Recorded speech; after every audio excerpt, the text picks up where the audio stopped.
بسم اللہ الرحمن الرحیم۔ ناظرین محترم، آج جس آیت کریمہ پر ہمارا کلام ہے، ہر مشرک اس کے آگے لاجواب ہے۔ مشرکین کسی بھی صورت کے اندر ہوں، وہ بتوں کو شریک ٹھہراتے ہوں یا انسانوں میں اللہ تبارک و تعالیٰ کے انبیاء کو اس کا شریک مانتے ہوں یا مختلف ستاروں کو اللہ تبارک و تعالیٰ کا شریک بناتے ہوں، وہ کوئی بھی ہو، لیکن ہر فرد اس آیت کریمہ کے آگے لاجواب ہے۔ اللہ تبارک و تعالیٰ نے ارشاد فرمایا، ام لہم الہ غیر اللہ، کیا اللہ کے سوا بھی ان کا کوئی خدا ہے؟ سبحان اللہ عما یشرکون، اللہ کو ان کے شرک سے پاکی ہے۔ ناظرین، یہ آیت کریمہ، اس کے دو جز ہیں۔ پہلا جز جو ہے کہ کسی بھی مشرک سے اگر یہ سوال کریں جو اللہ تبارک و تعالیٰ کی ذات کے ساتھ یا اس کی صفات کے ساتھ کسی کو شریک ٹھہراتا ہے، اگر اس کو یہ پوچھا جائے کہ بتاؤ خدا کون ہے، تو وہ ایک ہی جواب دے گا کہ اللہ۔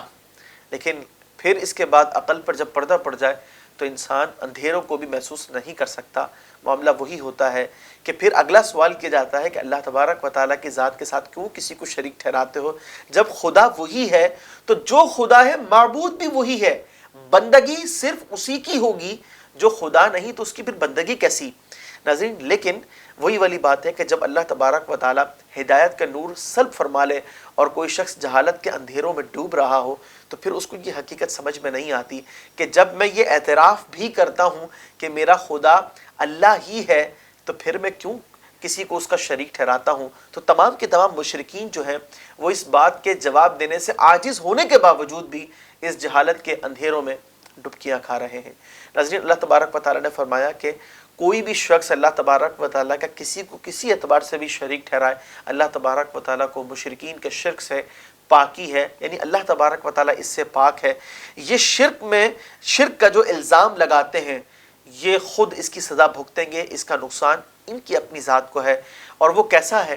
ایک حدیث مبارکہ جو کہ حدیث قدسی ہے، یعنی اللہ کا فرمان حضور روایت فرماتے ہیں۔ حضرت انس رضی اللہ تعالیٰ عنہ بیان فرماتے ہیں کہ حضور علیہ السلام نے ارشاد فرمایا، اللہ تعالیٰ فرماتا ہے کہ اے ابن آدم، اگر تیری خطائیں آسمان تک پہنچ جائیں اور تو مجھ سے معافی کا طلبگار ہو تو میں تیری خطاؤں کو معاف کر دوں اور مجھے ذرہ برابر پرواہ نہ ہو۔ اگر تیری خطائیں، تیرے گناہ زمین کو بھر دیں اور تو مجھ سے معافی مانگے تو میں تیری خطائیں تیرے مطابق بخش دوں اور مجھے ذرہ برابر اس کی پرواہ نہ ہو۔